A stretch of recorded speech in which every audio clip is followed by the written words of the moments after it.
I realised in year 10, well, I thought to myself that I wanted to go more down a trade route. So I told Dad that I wanted to become a carpenter because I was always helping me out at home and those are the things I like to do. And he said, go talk to your mum first. So I spoke to my mum and she said, no, can't do that. She goes, you've got to go to uni. If you don't like it, then sure, do whatever you want.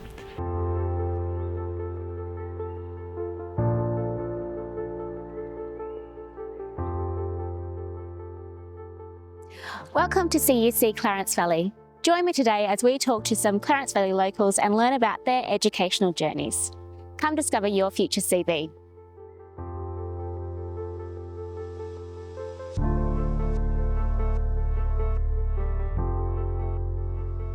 So my name's Koutoulogenis. I'm a medical student here in Grafton from the University of Wollongong, and it's my final year of my degree. So I think my journey to where I got now started actually earlier in my high school, more like year 9, year 10. My mum's a maths teacher, science teacher, and a school principal, and my dad's a mechanic. So I had kind of academic skills and also hands-on skills. And I realised in year 10, well, I thought to myself that I wanted to go more down a trade route. So I told Dad that I wanted to become a carpenter because I was always helping me out at home and those are the things I like to do. And he said, go talk to your mum first. So I spoke to my mum and she said, no, can't do that. She goes, you've got to go to uni. If you don't like it, then sure, do whatever you want. So she kind of pushed me towards going to uni. And that, I guess from year 10 at school, you're kind of doing whatever subjects you've been told to do. And that's really why I didn't enjoy it so much. Whereas in year 11, year 12, there's a bit more flexibility. So I chose, because I needed to go to uni, I needed to do a maths subject. I wasn't really a fan of maths, but I did a maths subject. And I did physics, chemistry, some of the sciences which I enjoyed. And I did the ones that interested me were health and human development and physical education. So I did really well in the subjects that were interested in me. And then the maths, chemistry, physics, not so well. Physics I decided I didn't enjoy at all, so I dropped that off the subject list, which was great because it meant in year 12 that I didn't have to do physics. I was doing subjects that mostly I enjoyed, which is I think a big difference from the earlier years in high school. So I finished my year 12. I got the subject marks to get into uni that I wanted, which was Melbourne University, and a science degree, because it was kind of a very broad degree. I could kind of take it any which way I wanted and really pick what was interesting me at the time. So that's what I went to Melbourne Uni for. And then once I was in uni, I didn't really know which direction I wanted to take it. I guess the first year or so, you don't have too much selection about your choices. So it was again covering the basics, chemistry, physics, biology. But then as that went on, I kind of went towards which subjects were interesting me more. So physics, like in year 11, 12, didn't interest me, so I stopped pursuing that. Biology was really interesting, and I hadn't done that in school, so I chose more subjects that kind of went along that way. So in my second year, I did human physiology, and I did some environmental science subjects, and I thought I was going to go down that way through environmental science. And then I also thought I was going to go into veterinary medicine, so I picked up subjects in that.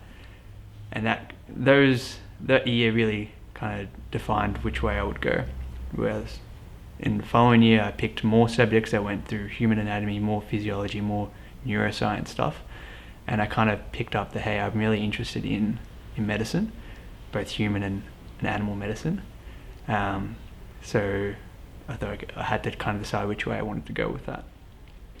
So that's when I started volunteering at an animal shelter to kind of get more involved in the veterinary medicine kind of side of things. So I spoke to the vet nurses and vets there and got their experience of how that was, and I really enjoyed that. And in the meantime, I also got a job as a receptionist at a GP clinic. So I was talking to the doctors, nurses there, and getting an idea of how that worked. Because it's really hard to know where you want to go without any experience in that area. I guess you kind of have an idea of what the role is like, but until you're there or in that environment, it's hard to know. So I did my best to put myself in those environments and speak to the right people, and that really helped me put me on the path to medicine. I did thoroughly enjoy the veterinary medicine kind of things, but I thought I can still get what I want out of this as a volunteer role. I don't have to kind of pursue a profession in this to still be involved with this. Whereas in the medical side of things, you can't really do that as much as a volunteer sort of role. You really need a degree behind you.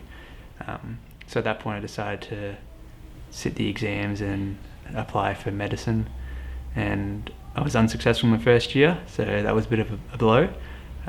But I took that next year to work more at the GP clinic to have some money behind me, so that when I went into the degree I wasn't so worried financially, and also kind of just enjoy that year.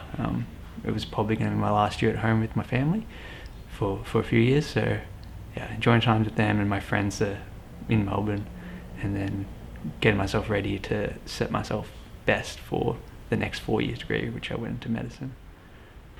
So moving away to Wollongong University to study medicine, I initially moved to Shoalhaven, which is their regional campus down south, and there were 36 students there compared to my Bachelor of Science degree, which had, I think it was 2,500 students, so much smaller cohort, but everyone in that environment knew each other, so you were doing things on the weekend as a group of 36, whereas in Melbourne, when there's so many other people around, you've kind of got your smaller groups where you can be more selective with your friends, I guess. But it was really good there. So on a Saturday morning we'd go for a park run together, and we all go to the bakery afterwards. So there was a real sense of community in those environments, which I guess you don't get as much in big city centres.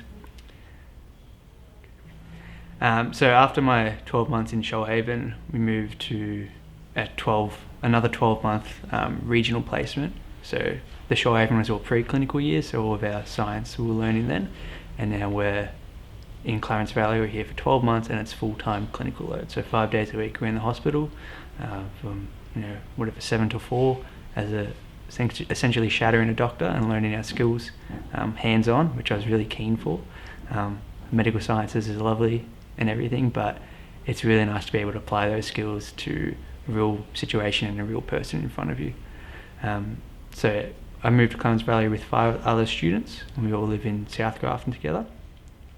And in our time here, I think from being in a more regional area, at least from our perspective as a medical student, there's a lot more learning you can do in the hospital, because in a big city centre there's a pecking order of 5 people ahead of you. You've got your most senior doctor and then 4 people between you and them.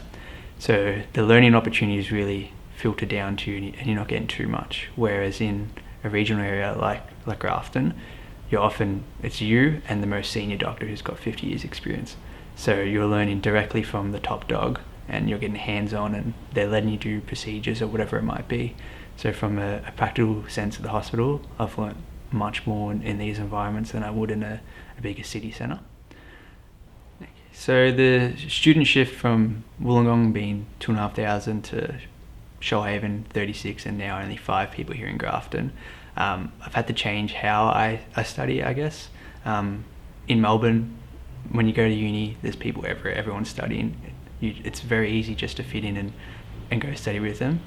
Seeing people studying is motivating to you.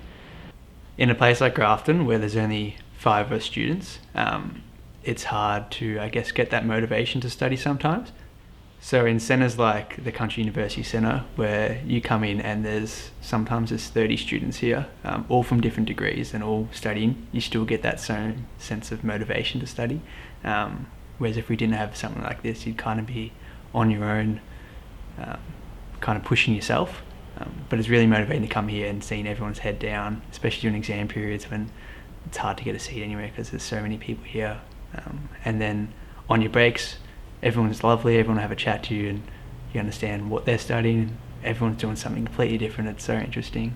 And so I think the Country University Centre has been a real important to keeping me studying and keep me motivated, especially when it's such a long degree and a long clinical load. It's hard to keep motivation sometimes, but coming to a place where everyone else is also doing the same thing and so nice and friendly, it keeps you going.